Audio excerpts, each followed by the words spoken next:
Good morning, and we're back on a great Sunday morning. You can see the sun finally coming up in the background there. Today we are preparing to do our initial burn-in.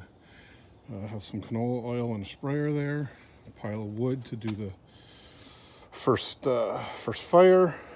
First thing we need to do, though, is spray down the interior with a neutral oil. In this case, we just have some generic store brand canola oil. Going to give the inside a nice little lather, then hit the grates up. Then we will go over and start the fire. So when you come back again, we will be all oiled up on the inside of the cook chamber, not the firebox, but just the cook chamber. The firebox is burned in production, is my understanding according to their website. And the next time we see you here, probably in about 10 or 15 minutes, we'll get the fire ready to go. We're back now, 20 minutes later. As you can see, we have a couple of little wax cubes just to start the fire, and a little 2x2 setup with some splits. Certainly lots of smoke right now. We're probably going to have to let this burn for, I'm guessing, good 45 minutes to an hour to get it down. I'll be adding some splits on the top just to keep them warm. I got a couple extra here and some more in the garage.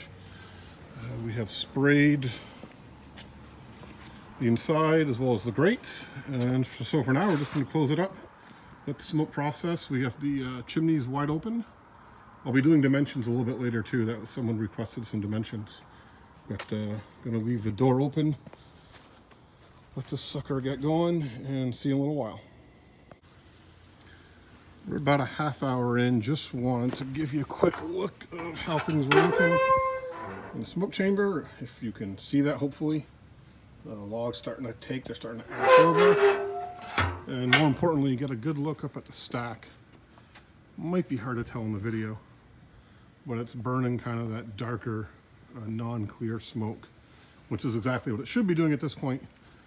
But just trying to give you a glimpse. There you go, you should be able to see it right there. A little darker smoke. And temperature-wise, we're at 150 on both of the top grates, and still just a little over 100 on the bottom ones. Checking back in at the 2-hour mark, things have been going really well. Starting to understand a little bit more about how this thing wants to work. We are preheating logs on top of the chamber, which appears to be working well, because when we put this one in on top a bit ago, it took right away. A nice bed of coals at the bottom.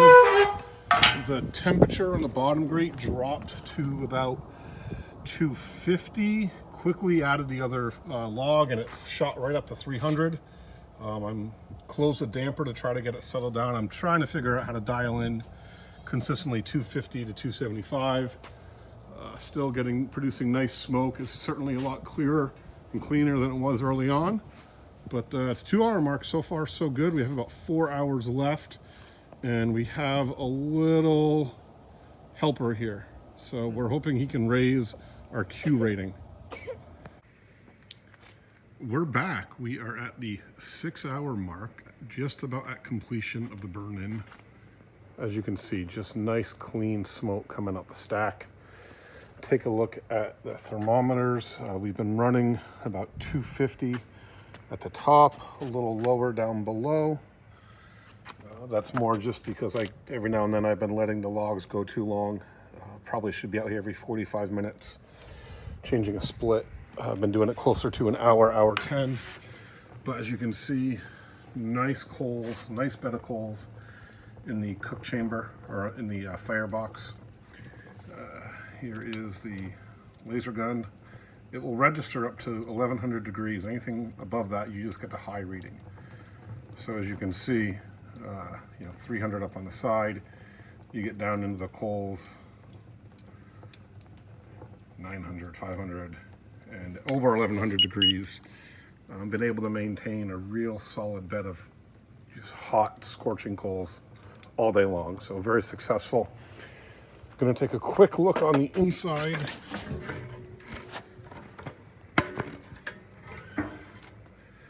It's a little tough to tell on the before and after standpoint, but the seasoning, just the inside of the cover looks nice and shiny, really great.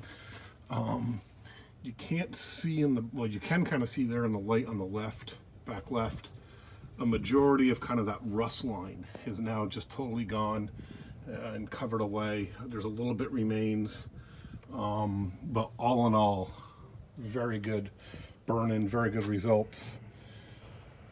Got a decent idea of what it's going to take to keep this pit kind of fired up and going all day long. So next stop, hopefully, thankfully, we're gonna actually get to cook on this thing. So for now, I'm just gonna close it up, let the remainder of the coals just kind of slowly burn off. Thanks for watching, and hopefully next time we see you, we're gonna have some actual meat on here. No more playing, time to start cooking.